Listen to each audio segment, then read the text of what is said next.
my board like I do, can I honestly feel and say that we can become much greater than we are? Can you?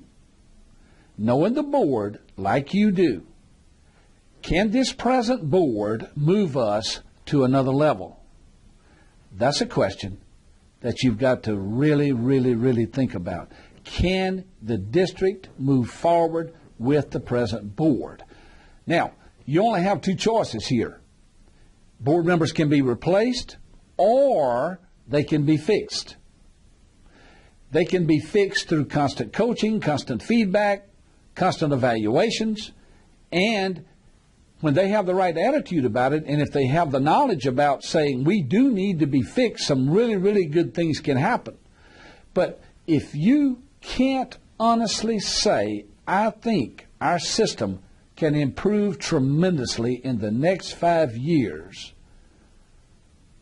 you're going to have a big problem. It's going to take time to fix that.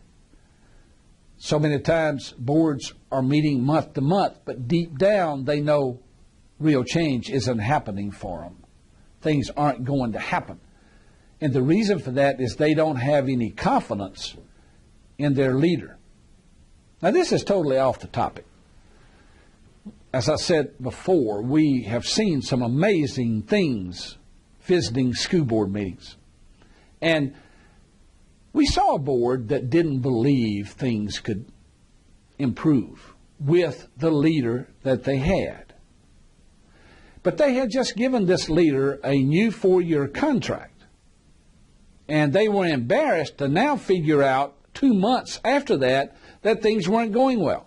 Well, they weren't going well because the board had not set any expectations or any objectives. They just all felt like things weren't going well. And the reason they had turned on this superintendent was, again, as a board, you want change, don't you? Because change is necessary for great things to happen. But most of us won't change as long as we don't change anything. You know, they say, I want you to change, but I want you to keep doing it just like we've been doing it. Or boards really get concerned when they tell a superintendent to change things, but when the superintendent puts a face to the change, that's when they turn on.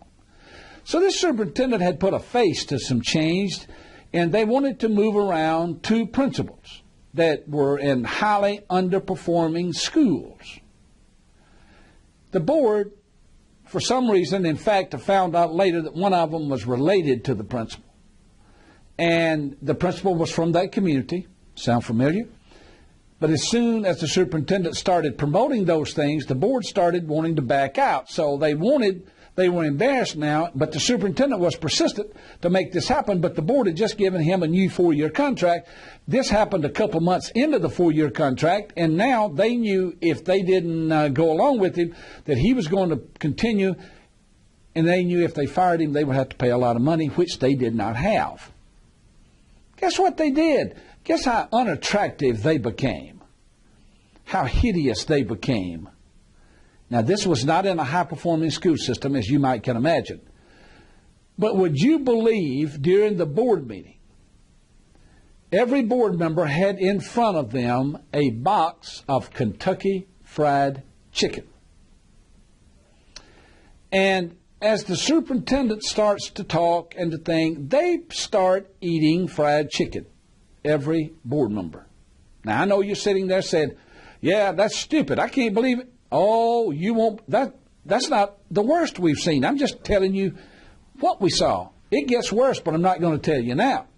It's probably, if it's not happening in your district, it's happening somewhere around you. You can rest assured of that. But I watched this and I said, what are they doing? And they kept eating. The superintendent would look over there at them, and of course they were creating a distraction for him. But that was their intent. And after the meeting, I was talking to the board president. I said, is this normal procedure for you to eat chicken during meetings? He said, no. He said, this is a protest. I said, what do you mean a protest? We're sending a message to our superintendent that we don't like him. I said, you have to do it through eating fried chicken? I said, the public was watching you. The staff was watching you, talking about an unattractive board meeting. If you were a teacher in that system, how would you take that?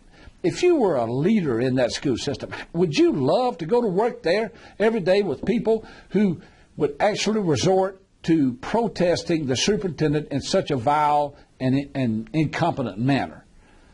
And I told the board president, I said, well, there are other ways you can make your discontent known other than doing that. You can conduct a professional board meeting.